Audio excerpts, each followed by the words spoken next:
No problem. No problem. No problem. We are live, man. We are live and Yeah, direct. Live and direct. Another week in the building, man. We are here. Like they're not even ready. What's up, people? What's going on? It's your good boy evening. Ty Bricks here with my co-host, none other than Tyrone Thornhill. Tyrone, what's up, man? Hanging out, man. Thanks for joining us, y'all. Yeah, man. Yeah, man. It's another week in the making, man. It's the second episode of the multiverse, man. I don't think the people are ready, man. But I'm sorry for y'all if y'all not, but y'all got to get ready real quick, man. So we're gonna go ahead and Mhm. start the show, man. Let's get it popping. Let's get it jumping. Let's go. It's yours. Whose world is this? It's mine, it's mine, it's mine. Whose world is this? What's up, everybody? Welcome back to the multiverse. We are here again this week to share some of our thoughts, have some of our conversations, and deep dive into some of the things that you probably think about and never say. But this week, man, it's been a really crazy week for me, man. I don't know about you, man, but I thought I had COVID for a minute. Oh Uh, man, yeah, that's man. scary. Yeah, thought I did, man. For all I know, I do got it. I don't. I don't know. You know they have tests for I that, still right? taste everything. I still taste everything, but I'm Uh-huh. wondering, is there like a small percentage of people that could actually just be carriers? You know Oh, what I'm saying? 100%. Just walking, Yeah. yeah, like could you Yep. just be walking around, just giving it to everybody and just Yep. walking away? That I was one of hope the not. biggest dangers. That was one of the I biggest dangers know, of right? of the whole spreading. Yeah. So it's I highly recommend if when you have the a moment just to get tested, just so you know. Oh man, I That way can't you do can it. take necessary precautions around your friends I and can't family do and it, all man. The that. family, look. If I got it, they got it already. Everybody, there's no necessary precautions other than isolating myself, which I'm doing. I'm not out, you know, around people. So, you know, That's good. just Yeah. just in case y'all thought that I was out here acting crazy, I'm not. I'm not. Yeah, I'm so you're keeping not it over on. there. Yeah, you're not hitting up Applebee's and Chili's and Nah, not two at for one all, man. margaritas and stuff. Okay, I all was right. cooking, doing the family thing, and everything like that. That's all I really can do, man. So hopefully I don't have the COVID, and hopefully I'm not a carrier. I'm not like patient zero and shit. That would be good, man. But there's been a lot of news this week, man, and Yep. some of the biggest news has been about our boy DMX, man. Yeah. DMX is currently in the hospital fighting for his life, man. Last reports I heard he was um, in stable condition, but with little brain activity. Yeah, that's a Um, lot. yeah, man. So, prayers go out to his family and Hmm. also to him for a fast recovery. And one of the things that kind of, was brought to my attention was this outpour of concern Hmm. for him in regards to his drug habits. Right. And a lot of people saying things like, uh, I hope if he makes that, I hope he makes it. But when he does make it, I hope that he gets the help that he needs. And one of the things that really kind of bothered me about that is the fact that people are like, when they say the help that he needs, Hmm. it comes from a place that you feel like he needs help. And it's not a place that he feels he needs help. Um, DMX has been, for many, many years now, battling this drug addiction. And I don't even know if I want to call it battling, because if we're being honest here, it looks like he pretty much embraced the fact that he has a drug problem. Like, it didn't look like he was battling. Battling seems like you're in and out of rehab, you're going to people for help. Hmm. I haven't seen that from X. If anything, I've seen X pretty much everywhere doing his thing, high as a kite, you know, just enjoying life. And I wonder if maybe people are like, you know, confused in their you know, logic behind happiness, and maybe he's not. Maybe for DMX, smoking and getting high does equate to happiness. What do you think? Well, I mean, it's an interesting thought, and if it were like, now I know you can't overdose on weed, but if it were weed, I'd be like, yeah, that sounds good. You know, get high, have some fun, hang out, whatever, enjoy life. But you know, because it's crack, it adds another. Yeah, no, because that's not crack. We don't. Yeah, that's not what we do here in Florida. We do meth. No,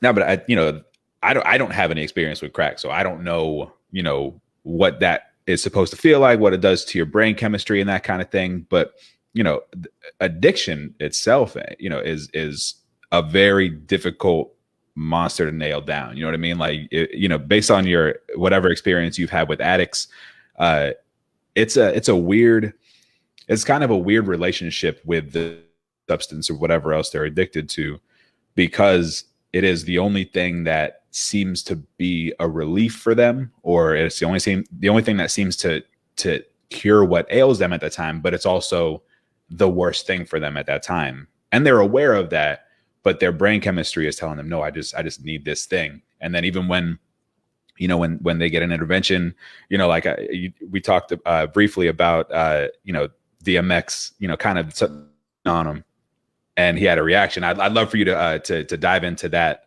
in more detail, but I feel like everybody's reaction of the outpouring of support, the outpouring of sympathy is more one of, if he's an addict that is really fighting an addiction, is he getting all the help that he needs? Is he surrounded by the right people? You know, that kind of thing. Or is he surrounded by a bunch of yes men who are like, yeah, let's go ahead and do this, and, you know, just and enjoy ourselves. And, you know, so the questions are there, and I totally get it.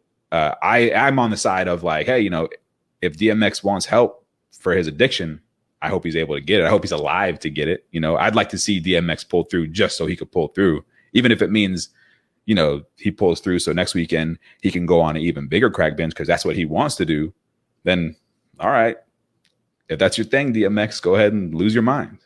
Now, my question would be: is there a space where drugs can somehow balance an individual?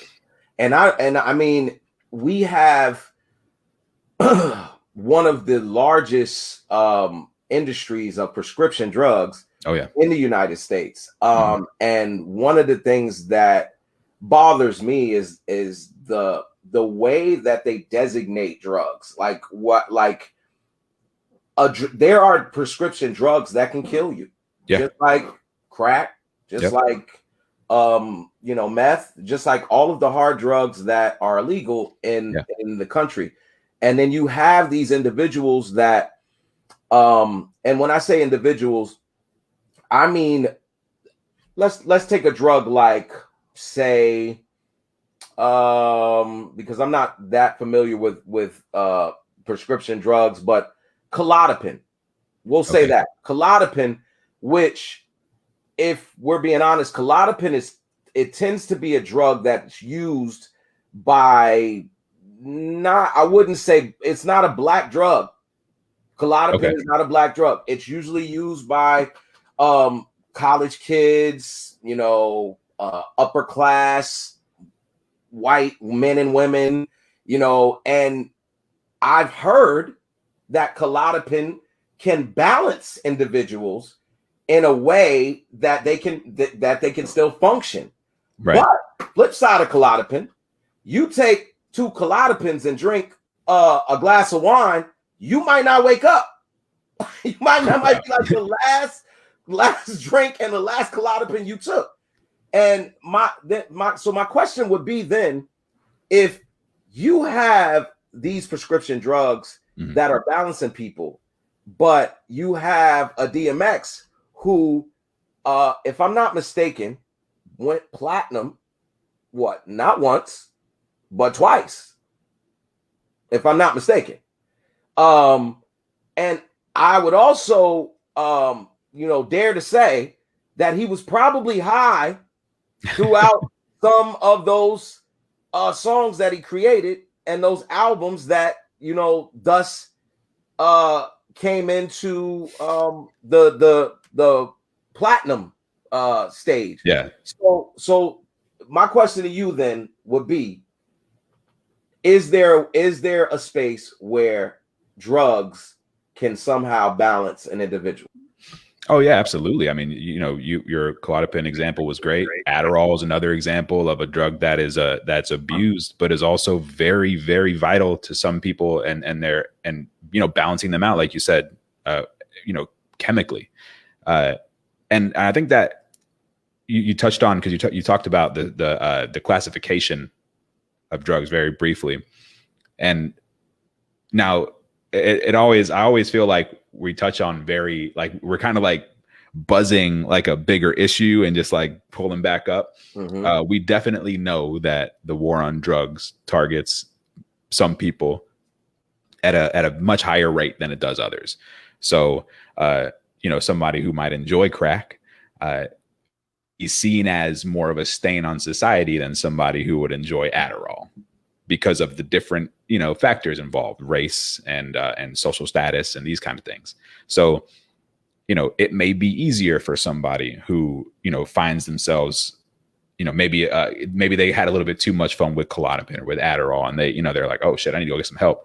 It's probably a lot easier to go to a clinic, or maybe they have the resources to go and deal with that substance abuse easier so than maybe the crack addict who just, the normal crack addict who's on the street. I mean, not a lot of platinum record selling crack addicts out there. We looked for some to bring them on the show. Really hard to nail down a crack addict. They often don't have computers for very long, so we couldn't really get this together. So, we're talking from a lot of a different perspective here. But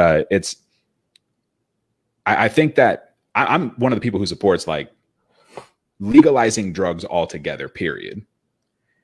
And then putting whatever money that was going into incarceration, putting whatever money that was going into policing and all that, all that wasted money, putting that into drug treatment for those who want it, for those who need it. But, these drugs can be used. Now, I doubt there's a lot of clinical use for crack. That doubt may be incorrect, but I doubt that's the case. I doubt, a doctor is going to be like, yes, this person, they're very tired. This person, their lyrics aren't great. You know what I mean? They might need a new way to attack this new song. So I'm gonna go ahead and prescribe them 8 milligrams of crack twice a day. That's not happening. You know what I mean? But that doesn't mean that like it needs to be, like I said earlier, like a stain on society.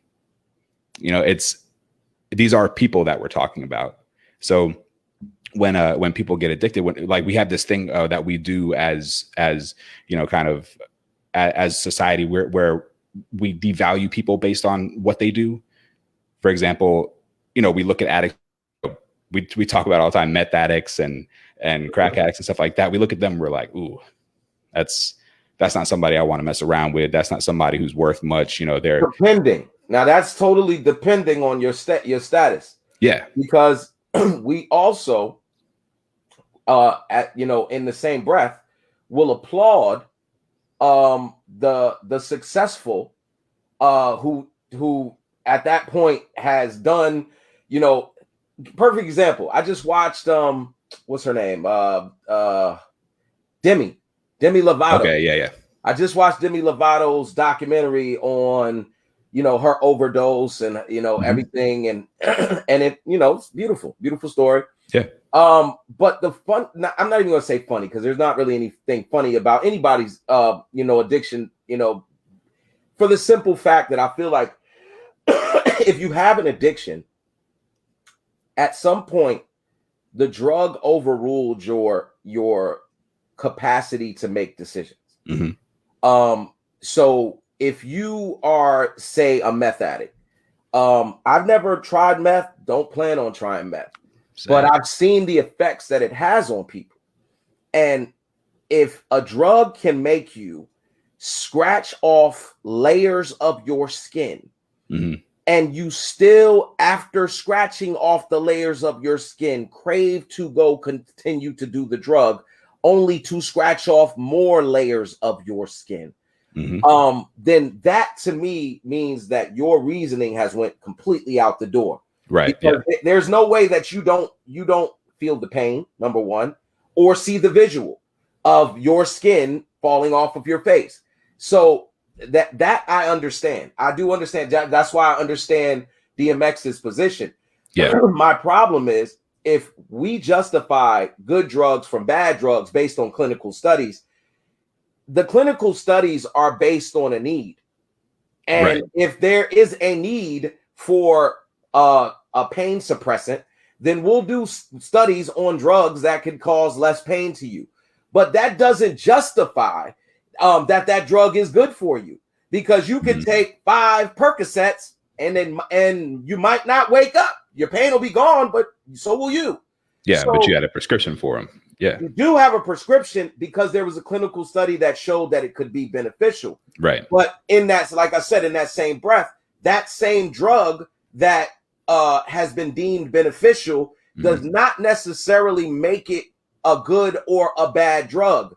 It just makes it beneficial. And that's what I'm saying. You could take 5 of those and die. You know what I mean? Like, whether it's prescribed or not, it still can kill you.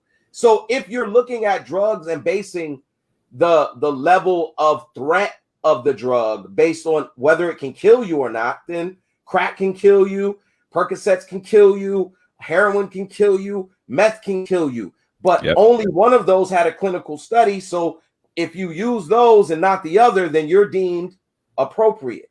And that's why I'm saying that's where I have the issue, where people are like, I hope he gets the help that he needs. Well, the form of help that DMX would get if he did decide to try to kick his addiction is a healthy helping of more drugs.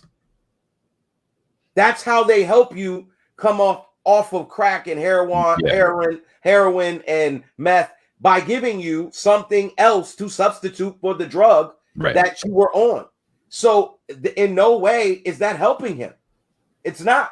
But this is a justified way of thinking, because we've had clinical psychologists, we've had experts who have expertise. These words are powerful, but this is like, when you have those people telling you, oh, this will help you, then you as a consumer go with what the experts say. And that's where I disconnect, because I'm like, okay, who do we have doing these tests? You have to base a test off an individual's theory or their conclusion based on these trials that they had. My problem is that the prescription companies who have so much money invested in these same clinical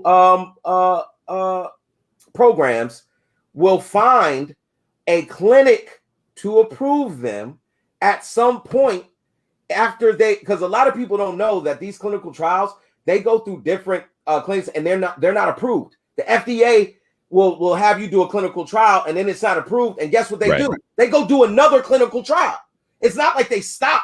They just like, oh, well, the FDA said we were not approved. No, what they do is they go to different until they find someone who can approve them. That's how that works. It's a business.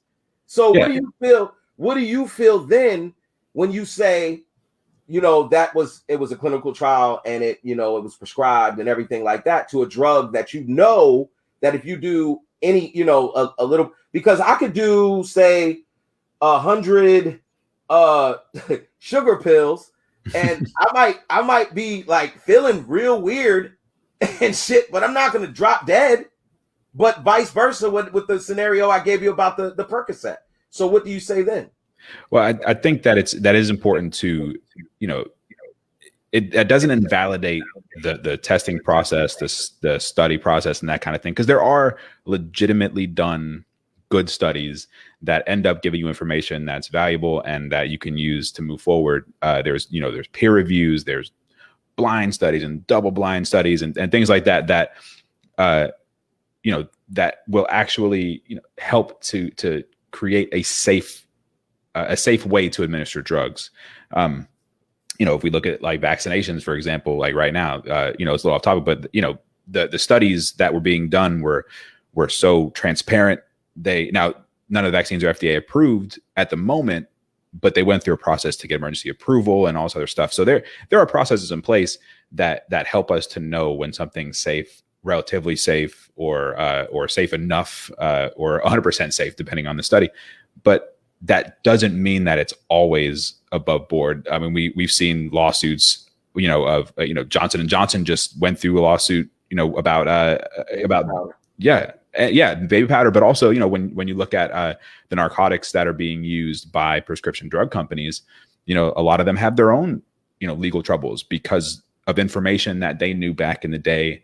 And they were like, yeah, but we're okay with this. We're just going to move forward. So there are definitely examples of that. And that's why when it comes to prescription drugs, and I think when it comes to any kind of narcotic substance, there should be that buffer in between, who is a doctor who can say, okay, here's what I know about this medication. Here's what I know about your body and your brain's chemistry and your body's chemistry. I think that, in my professional opinion, you should be using this substance this much, and we're going to go that way. That is the ideal way to do it. Now, that's a generality because, as we know, there are shitty doctors out there who will go write a bunch of prescriptions for pain pills and have people go in and, go into pain mills and stuff like that. And, that was a huge thing. Pain clinics, were a huge thing. Doctors will and write prescriptions so people can go pick up pain pills as much as they want and get addicted. And it became basically an epidemic in this country. Absolutely. So, yeah. So it's a double-edged sword every time. Like we could go back and forth for hours about, one example, and then I can give you an example that, that is against that. And then I can give an example and you can give me something that goes against that. We can do that, forever. And really what the problem is, it's for-profit healthcare or for-profit drug companies. That's what it comes down to, because if there were no way to profit from this stuff, then you wouldn't have people trying to skirt studies. You wouldn't have doctors trying to fill prescriptions all the time because, they're getting kickbacks from companies or, that kind of thing. So it's ultimately, and I think the point that you were kind of getting at earlier, as far as just good drugs versus bad drugs and what that means is it is about the money. The reason why these good drugs are around is because somebody has justified that the amount of profit they can make on this drug is worth whatever risk involved with it. And see, with me, I'm just not as trusting.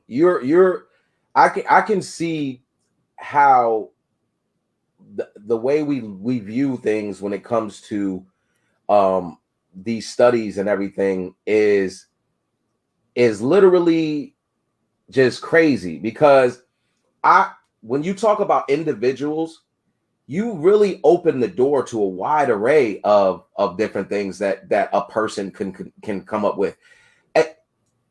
As a doctor, just as a title, that still doesn't change that you are a number one, man or woman. Mm-hmm. Number two, you could be married, not married.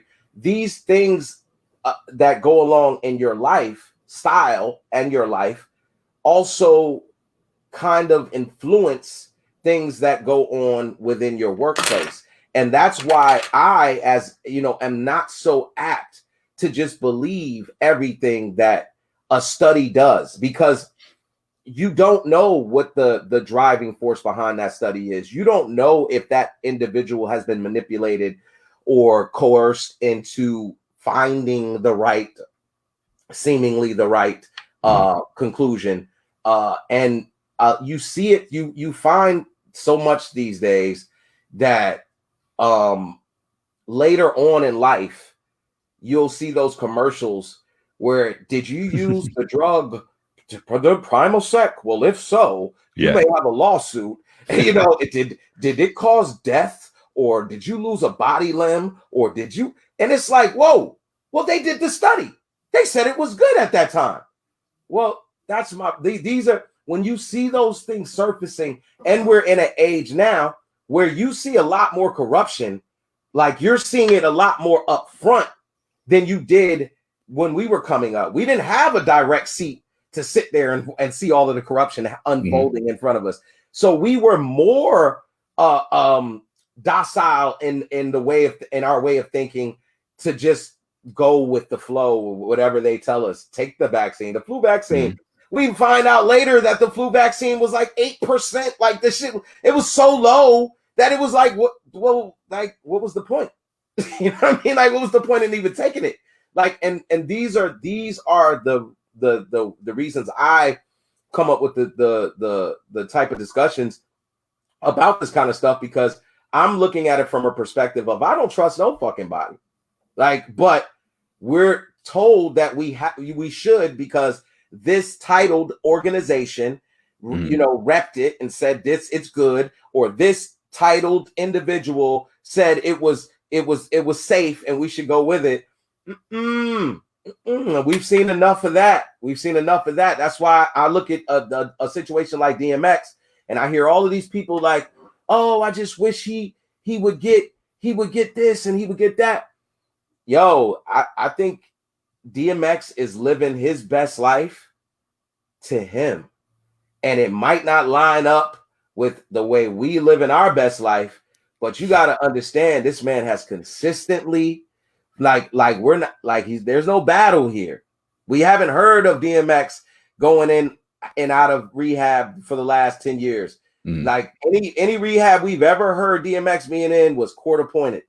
So like let's be clear. This man has went on, I think the show was Ayana, whatever, with Ayana, and told Ayana, like, I don't give a fuck. He told his son, when you tell your child who is crying in front of your face, telling you, dad, and you tell him, look, you know, look, I'm getting hot. I don't care what nobody fucking say. You, him, look, this is what it is. You know, it's the dog. You know what I'm saying? So when you get when you have to understand that some people, that's just the way they are. That's just what they want to do. And it might not be what you wanted to do, but it doesn't make it wrong. It just means that that's what they choose to do with their lives. And again, I fully hope that he recovers, you know, and is alive, because I know he's, you know, in the state that they're saying he's in right now. We're not gonna. A lot of people need to be prepared. We're not going to get the same ex that, you know, had the stroke back. Yeah, that's not going to be the same guy, you know. And it's unfortunate, but hey, man, you know what. And I do want to, you know, I do want to just touch on, you know, the studies and stuff, and corruption and those kind of things that were addressed, because I definitely don't want, there's still room. There is room for good information, for verifiable facts, because while people can be corrupted and while people can have their own motives, part of the studies, part of the medical process does include facts and information that cannot be, you know, that information is what it is. You know, there are in science and in medicine and, you know, anything like that, there are facts that just are. So you could go look at it, like you could actually go to, you know, to see actual studies, not somebody's article about the study where they say what they think they want to see or anything, but actual studies. You could pour through data, you could pour through the information and see what is there in black and white, and what is just is undeniable. Because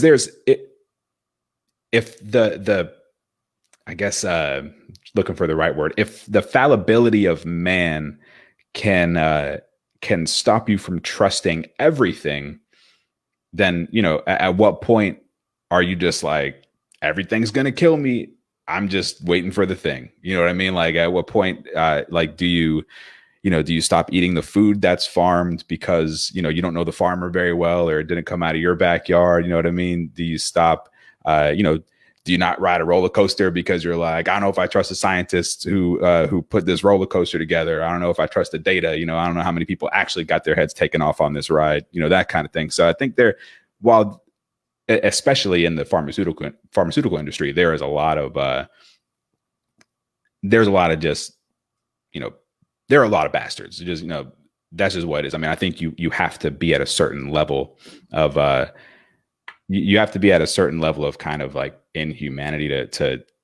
go and make the kind of money that they do off the pain that they do. But that doesn't mean that the science behind the trials and stuff like that is all flawed and is all made up and is in some way a big conspiracy, because what you have at that point is you can sow distrust for everything. And I think that's kind of the stuff that's happening right now with vaccines and stuff, is like there's so much distrust of just everything involved with medicine, where people are just like, I'm going to take my chances. Warranted though? I mean, isn't it strongly warranted at this point? I mean, because we had a rushed vaccine, and we can all agree that it was rushed. You know, I think I disagree with that, only because the coronavirus isn't new. COVID-19 is a new type of coronavirus, but coronavirus vaccines have been worked on now for years. SARS is a type of coronavirus, for example. So they've been working on vaccinations for coronaviruses for quite some time. The way this vaccine was created was it was not just like all of a sudden last February they're like, hey, we need a vaccine, and somebody was like, hey, great news, I just made one in my basement. You know what I mean? It wasn't like that. Like there were scientists working on this and had been for years. So there's a lot of data. You know, there's a lot of people who talk about, oh, well, people have taken the vaccine and then they've died. You know, there are so many cases of that. If you say it like that, yes, it is true. People have taken the vaccine and they have died. There have been, you know, somewhere around 1,000 cases of that. Those people did not die because of the vaccine. Those people took the vaccine and died of other, you know, non-correlated things. And when you say that, because I think this is where a part where I need to step in and make sure that people are clear on this. Mm-hmm. When you say that they didn't die from the vaccine, what evidence do you have to state that all 1,000 cases, not one of those people died of a thing? Because that's where in lies the problem, is when people make statements like that mm-hmm. is a general statement and not a statement of individuality, because you don't know each and every 1,000 of those people. So there, for you to be able to sit there and say, "Oh no, that's not my opinion. That's from the CDC themselves. That's not my opinion." Again, we go back to the source. This is what I was talking about the whole conversation. We are now going back to a source that you have no. Again, if you're not present in every 1,000 cases, and you're going to a source like the CDC. Who is a federal? I want to say federally. Is it not federally? Yeah, it's a federally run government agency. And you're going to tell me that because the CDC said that all 1,000 cases, each individual did not die from the vaccine, because if they do say that one of those individuals died for the vaccine, that is then identifying that there is a possibility that you could die from the vaccine, which we don't want to portray that in any way to the vaccine, because then you're scaring away people from taking the vaccine. If you say in any shape or way or form from a federal agency that you could possibly die from taking this vaccine, nobody would take the vaccine. And you know this to be true, because I haven't heard one government agency say anything like that. They have not said, they say you might get sick, you might feel a little discomfort, mm-hmm. but no, not one government agency is going to say that. So again, you're going to a source. It's like you're asking. But here's where bad. You're asking the police if they're bad when they're doing bad. Like, of course, if I'm doing the badness, if I'm doing the stuff that's bad, I'm not going to tell you that we're bad. Like, I'm going to be like, no, we're good. I get what you're saying, and I do want to recognize that that the government has had a history, especially in the Black community, has had a history of nefarious medical practices. We'll just put it that way. Mm-hmm. So I understand the distrust. what I'm saying is I think there's room for some trust. I think there is room for things to not always be the worst case scenario. For example, I don't. Do you think that there might be some room where the reason none of these deaths have been caused, they say, so the actual words, and I'm going to make sure I choose my words carefully because I want to make sure that I actually quote this source correctly. Mm-hmm. They say of those 1,000 deaths, they have not found any correlation between the deaths and the vaccine. So right now, there's no evidence to support that this vaccine can kill you. Is what they're saying. Based on the numbers, based on the science, there's no evidence to support that this vaccine can kill you. I believe that there's room for that to be true. And, the numbers they seem to support it, as millions and millions of people get vaccinated every day. And we still have yet to hear about a case where a death has been correlated or caused by the vaccine. So is it possible that there are some villains in the government who are like killing people with vaccines and making sure that doesn't get out there?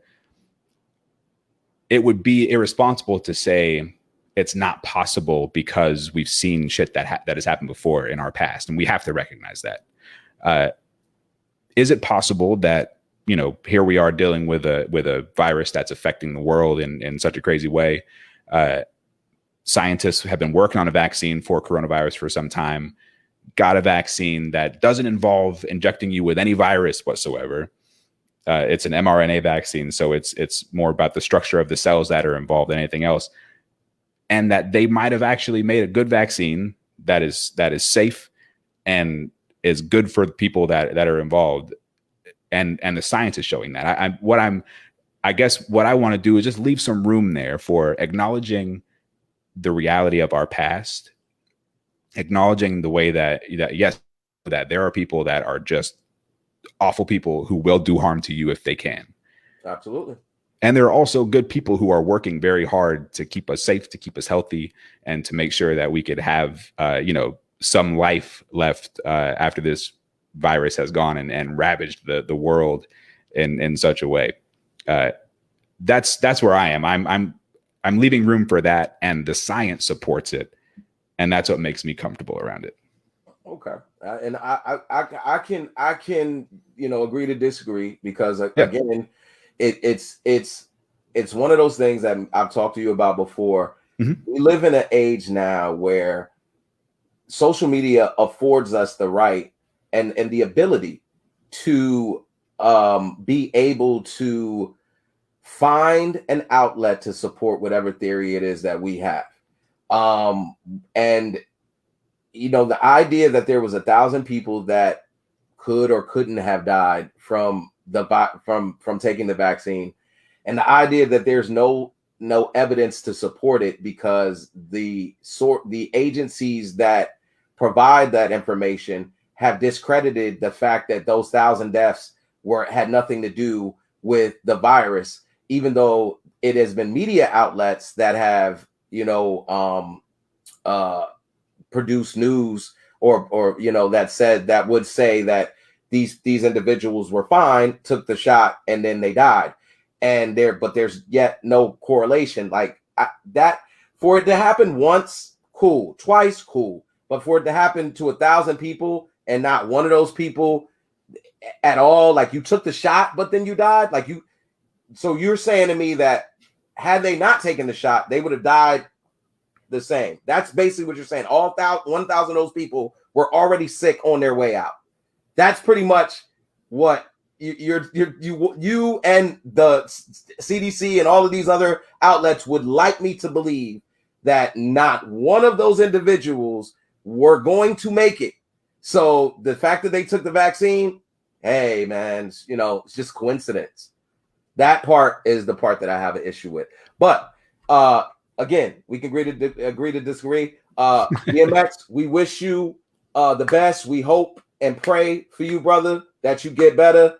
And we hope to see you back out here doing whatever it is that you do to the best of your ability. But I want to go ahead and move on to the next subject today, man, because this one I think is you know, and for everybody, you're probably wondering, why does this dude got sunglasses on? It's because I recently had to go into witness protection because they knew that this subject would be one of those subjects that probably would have people coming for my neck. So without further ado, Ty, Yes. the question is, how far is too far? And that is in reference to relationships, because we just recently saw an elevator scene of Quavo and Saweetie, you know, kind of like, you know, getting into a minimal altercation, some bags was snatched away or whatever the case may be. But my issue is the responses that I saw a lot of people, you know, making, you know, in reference to those scenarios. And I actually was watching our co-host Vince and his Melanin Espresso show. Yeah. And they were talking about elevators and black men in elevators. I think his guest spoke James, about it. yeah. Like, yeah, James was like, yo, just stay off elevators. We just need to stay off elevators. But my thing is with the ladies, I have a question. Does your man at these instances when they have these altercations, does he just walk up and just start drama? Does he just grab you? Does he grab the bags for no reason? Or is there some argument or something that incited these situations? Because I think a lot of times the guy is the villain, no matter what the case may be. I'm not saying in any way, shape, or form that it's okay to hit anybody, whether that be man or female. Y'all should just keep your hands to yourself. But at what point, like, have you just crossed the line? Like, that's my question. Like, what is like, what do we do as men? Yeah, well, I feel like for me personally, I can answer you know, my personal views on this. I just wouldn't put my hands on a woman in that way, just because that's my moral line, right? So the way I think about it is, anytime I have found myself in a situation where, like, I look through my past relationships, and there's never been any time where anything's been even close to physical. But when I sense something in somebody where I'm like, if this goes far enough, she might start swinging, then we either need to address, you know, get some help to address whatever that is that causes those things to get that far, or we just don't need to be together. You know what I mean? I think a lot of people, I think there are red flags leading up to that. You don't just meet somebody and go out on a date and be like, yeah, everything's great, and then all of a sudden you're just throwing blows. You know what I mean? Like, I think there's a progression where people just aren't taking the opportunity to either leave the situation, you know, whether it was him or her, to leave the situation and find a healthier relationship, or get healthier themselves. You know what I mean? Like, if 5 days out of a 7-day week, they're cussing each other out, you know, throwing shit, smashing stuff around the house, getting crazy, then that's something that needs to be addressed. That's not going to get better on its own. You know what I mean? That's something that needs to be addressed, or you just need to move on. You know what I mean? This idea that, you know, stick with somebody through thick and thin, no matter what they do, no matter what. I'm not really a big proponent of that idea. I think that sometimes you just got to get yourself out of that situation. So I think how far is too far? I think as soon as, you know, with Quavo and Saweetie, I think that they passed too far long ago. You know what I mean? Like, too far was probably 15 arguments ago. And then finally, it just got to the point where they got a little bit physical because they were like wrestling over this box or whatever.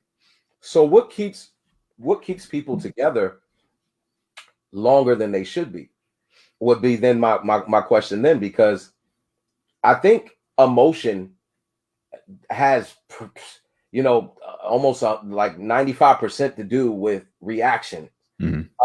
And if you are emotionally attached to someone, whereas you have passed that point of we're just dating, but we're a thing. Now Yeah. you're more like this. It was, Yeah. you know, before it was we were a separate entity, you know, living, but now we are in, you know, intertwined, and life's trials and tribulations that you deal with on a regular basis, male and female, you know, with the compiling of that, and the stress and you know, somebody put the anxiety forces, oh, maybe in a toxic, okay, that's a good comment right there, man. Separation, anxiety forces people who may be in a toxic relationship. It's one of those things where if you are intertwined and you have gotten to that point where you feel as though you're in love with that person, but I'll say it from more of an experience. I'll talk about experience, because clearly you've never been in a toxic relationship. Oh, I'll be glad to share mine with you, and yeah, and we could, because I feel like this is a great direction for this to go. Like let's go ahead and just share our toxic ass shit. Yeah, let's do it. So I've been in a toxic, you know, toxic relationship. Not the one I'm not in a toxic relationship now. I'm happily married. But I was in a toxic relationship with a female who she loved to put her hands on you. Okay. She loved to put on a show. Like, she was like one of those people that would be like, she would like yell at the top of her lungs. Like, she was like, and this was a lot of times this was under the influence of alcohol. I'm not a drinker, but she was. All right. And as soon as she drank her Patron, you know what I mean? And like, you know, like it would get to that. When I started seeing this, when she started doing that shit, I knew I was like, oh shit, it's about to go down. Like it's about to go down. So I would try to remove myself. But like what she did was she kind of caught on to the fact that I would remove myself like at that moment. And then she would like block my way of escape. So it would then turn into, you know, all right, I'm about to, and then it's like, no, you can't go nowhere, because the alcohol is now, you know, in influence. And it would get to the point of, you know, me like constantly like trying to fake her out and shit like that. And then the violence came, the scratching and the, you know, like the slapping and all of that kind of stuff. Yeah. And then as a man, like just same as you, like I was taught not to put my hands on right. Yeah. But at the same time, like I'm also taught to defend myself. I'm not about to sit here and let you scratch me up and scratch my face up and dig out my eyes and do all kind of whatever the fuck you want to do, because you feel like, you know, as a woman, I should, you know, that I should be able to get away with it. You know, you shouldn't have no right to. So if you like, I found myself at this one instance where I remember taking my elbow and like pushing her out the way, like kind of pushing her out the way. Yeah. And like it was like just like that. But she was such a dramatic person. She like flew across, like it was like, I was like, oh my God, like she flew across the couch, and it was like, oh my God, you put your hands on me, I can't believe you. And I was like, wow.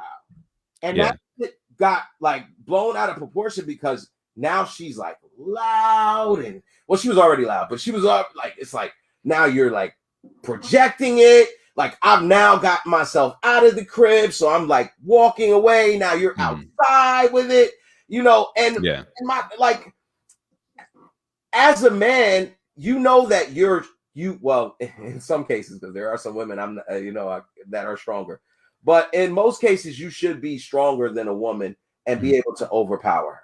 So in this case, I feel as though like if you're blocking my way and I do one of these numbers and I push you away, but I'm not like doing all of that and hitting you and everything like that, but then you take it to the next level, because if the cops had come and, you know, they were like, you know, what happened? And I was like, well, she wouldn't let me out the house. She scratched me up. You know, like the way that the law works now, they'll take both of you to jail. They'll take both of y'all to jail. Like, especially if you're like, well, I moved her out of the way. Oh, because the cop is all he's looking for you to say is you put your hands on her. So you touched her. Well, I didn't touch her. Like, but you used a piece of your body to like move her. Oh, yeah, I get it. Okay, yeah. do me a favor, put your hands behind your back. You know, it's like you as a man are already deemed the aggressor in any situation when it has to do with a woman. You know, the only time I honestly want to say that I've ever seen any guy saved in a situation like that is if they have video proof. Right. You have video proof that she's beating your ass. You got to be like, look, she's fucking me up. Look, I'm getting fucked up right now. That's her hand. She just hit me. Like, you see that shit? I'm bleeding now. Like, you literally have to be like that in order for anybody to be like, oh, that was fucked up. You know, but in a lot of scenarios, it's not like that. You know, and that's why that question really affected me. Is like, yo, how far is too far? Like, at what point is it self-defense? At what point do you have the right as a man or a woman to defend yourself? Like, what do you think? Well, I think that in the example that you're given, there are a couple of things. Number one, I feel like you were a victim of abuse. You know what I mean? Like, that is something that is very clear from that situation. You know what I mean? And this is what I was talking about before. Now, because I'm not one to victim blame. And so I can't be like, well, Ty, why didn't you just leave that situation? Why didn't you just leave that person years ago? Because I don't know why you didn't. No, I'll share my own experience in a relationship that I should have left, a long time ago that I didn't. But really, and it needs to be, I think for men who find themselves in abusive relationships, we need to be able to feel like we can go to somebody and be like, hey, she is hitting me. I am being abused. And we need to know that we can do that without being ridiculed, without being judged, and without being, just basically laughed at. You know what I mean? Like, that's something that we do need to understand happens. The other side of that, and I don't I hear that, and I hear the story that you told and the way you told it, and I'm like, yeah, that doesn't sound like somebody doing anything wrong. That sounds like you were put in a position probably several times over where you needed to protect yourself. You needed to protect your person. You know what I mean? Yeah. And in order to do that, you had to leave, you left the house and you tried to get out of there and stuff like that. So, that's a situation where you were dealing with an abuser. The other side of that coin, I think the reason why people immediately jump on the side of the woman, like in this case, like Saweetie, like people jump to her defense immediately is because one thing we have to recognize is that throughout humanity's history and up until very recently, it was the case where men did whatever the hell they wanted to whomever they wanted, and nobody could say anything about it. This is true. We're only just now getting to a point where, and it's a daily fight where we look at each other as equals. And now this may look, this conversation may sound very different 10 years from now. And it definitely sounded different 10 years ago. You know what I mean? So that's why I try to be open to, to the fact that yes, men can be abused. Men can be victims of abuse. Sometimes, you could do everything right and still be in a situation where you're like, damn, I could have, if things went the wrong way, I could have been in jail, or things went the wrong way, I could have had a video of me online. You know what I mean? Absolutely. So I think what we first need to do is make sure that support systems are there for men and women who are being abused. We have somebody who we can go to, somebody who we can, who we can lean on to get us into a safer situation. And, just to kind of share, just so you're not the only one sharing your personal situations. I was in a relationship for 5 years that I should not have been in for 5 years. Mm-hmm. It was a toxic relationship in a different kind of way. And, it was one where my own insecurities, I think somebody touched on that in the comment section, my own insecurities, my own self-worth wouldn't let me leave it. It was like, what can I do to stay in this? Because I need to be in this. You know what I mean? Like, what am I without this? That kind of thing. And, if she were to be physically abusive at some point, I don't know if I would have just been like, man, what did I do to deserve that? You know what I mean? So it's these, before it gets physical, there's a lot of emotional and a lot of mental, to get you there. And these kind of conversations and the conversations that, that we had after that initial reaction to the Quavo and Saweetie, you kind of saw things start to calm down a little bit. And people were like, okay, this looks a little less, this isn't like a what's the It's dude not from the like a Ray Ravens? Rice. Yeah, Not like this a isn't a Ray Rice Rice situation. situation. Yeah, Yeah. this is a different situation where, these two people are, and they've since split up. They know they were like, we didn't need to be together. Yeah. You know what I mean? Chances are they probably should have realized that a little bit before that. I You know wonder what I if mean? their teams were like, their teams came in and was like, look, this could be detrimental to your career if you guys are gonna, if this is gonna be the kind of level of toxicity you guys are gonna be showing. Mhm. I would advise you to disconnect from that. And like, Yeah. and it's so crazy because when you see that the relationships in social media and everything like that, don't you like it, it's like the first thing that people say, oh, he unfollowed her on like the relationship must be in disarray because they unfollowed each other on Instagram or so that's but my concern though is that we as a society we want equality for our women and men and everybody, not just like whatever you identify as. But we want equality, but we want it when it serves us, and when it doesn't serve us, and then we kind of regress back to what does serve us. So in instances when there is domestic violence, domestic abuse between a woman and a man, the way that society is already set up is the man is identified as the masculine, aggressor in that scenario at all times. And don't think for one minute that there are women who do not understand and know that and use that against the man. Like, it's like, okay, at that point, like, because my thing is, everything doesn't all like somebody in the comments said, it doesn't always abuse doesn't always come in the form of physical abuse. Yeah, somebody can verbally and emotionally abuse you and mentally abuse you, and in a way that could far outweigh physical abuse. Because, those scars stay for a while. Man, imagine being in a relationship with someone who you think you love, who is constantly demeaning you. But I don't have to imagine. I don't have to imagine at all.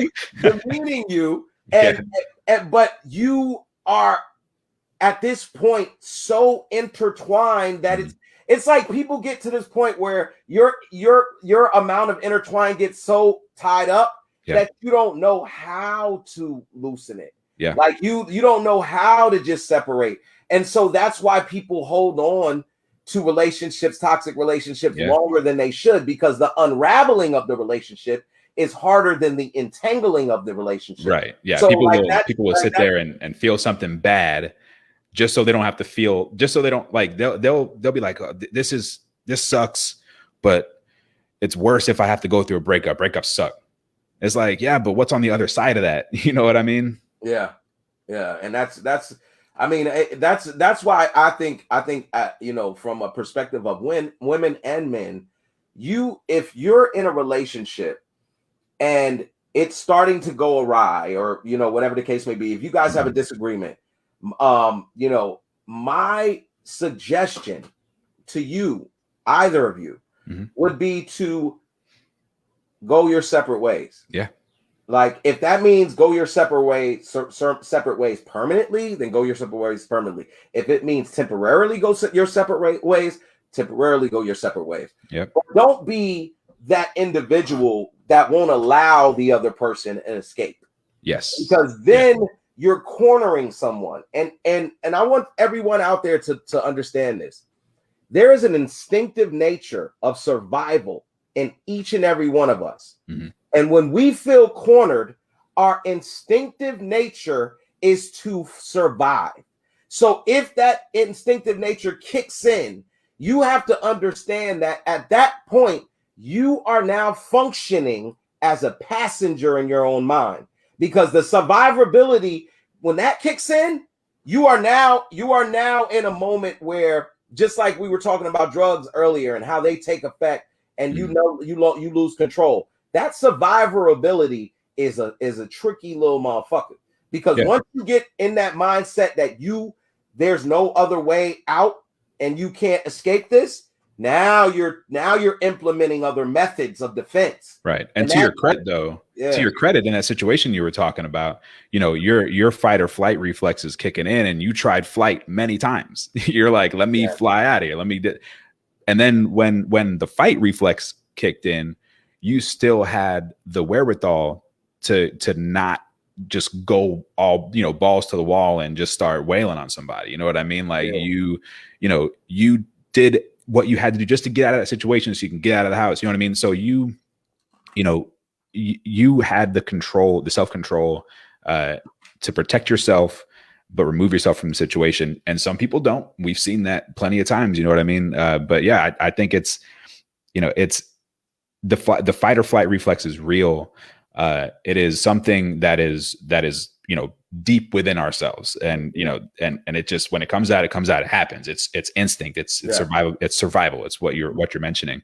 When it comes to just abuse, physical abuse, and even emotional and mental abuse, and relationships, and how far is too far, I think it needs to be said that it is absolutely not okay for a man to hit a woman.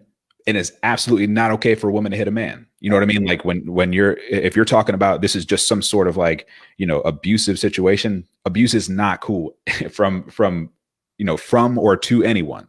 That is not cool. You know what I mean? Like, just, there are steps you could take to not get there. I hope that, you know, I like talking to you about this, because your examples, you know, your example was a good example of somebody, you know, doing the absolute best to do the right in a situation.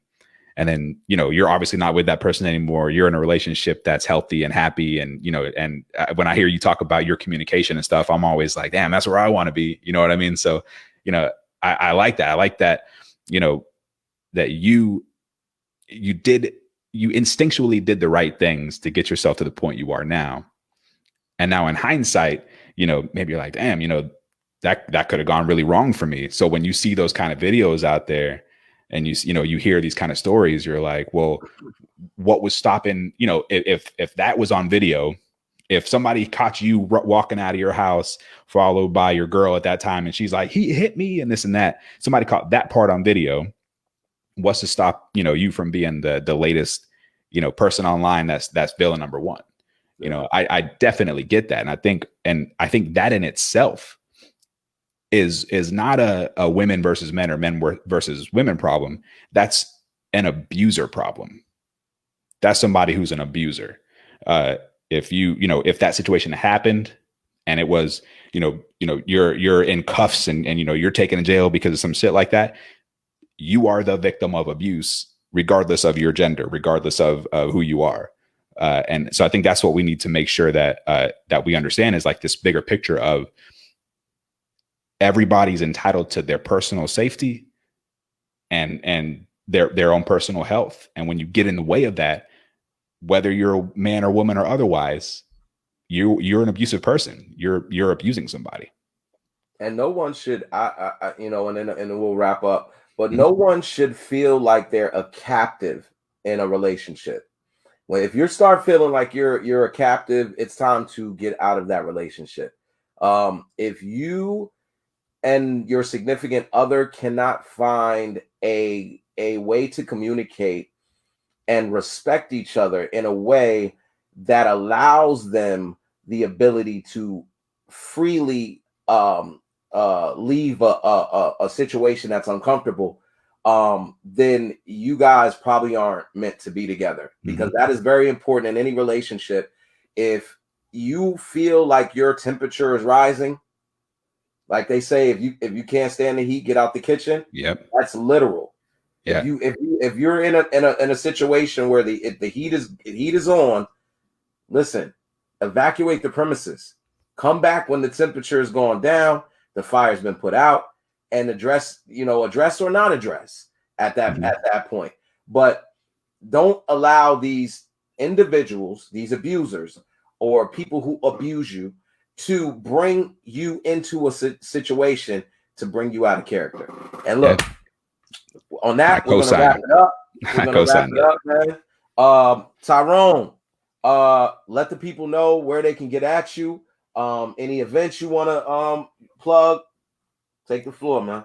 Yeah, Saturday morning, get your coffee after you watch Falcon and Winter Soldier on Friday night. After you watch Mortal Kombat's not for a couple weeks, but anyway, join us on the New Blurred Order Saturday morning. We have a lot of fun.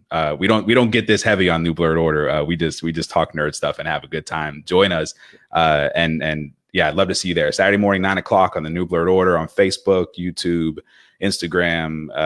Probably Patreon at some point. Might do an OnlyFans at some point. That'll be a weird show. I know, right? And on the 27th of this month, I'll be doing Zillavision, which is an online comedy show. So look out for that. And we'll have some fun. Congratulations, man. We definitely gonna hope to tune into that, see what's going on. We have yet to see my man do some comedy, so man, the world's coming back. It's about to be on, man. Once it starts, oh man, yeah. I'm here for it, man. Hey, so this is your boy Todd Bricks. You can reach me at Todd Bricks at Todd Bricks 41. You can also reach me at Tallene Robinson on Facebook. Also on the New Blurred Order at 9:30. Is it? Yeah, 9:30 every Saturday morning. 9:00. It's 9:00. Yeah, 9:00. Yeah, actually, yeah, it is 9:00. So every night, look at me. I don't even know my times. Every 9 a.m. New Blurred Order Saturday. Every Saturday 9 a.m. And also here at the Multiverse every Wednesday at 6:30. Tune in, and hopefully we can keep giving you guys good content. And I want to thank everybody that supports the show, everybody that supported us, everybody in the comments that had great comments. Yes, thank you for the comments. Everybody that is looking to see us shine, man.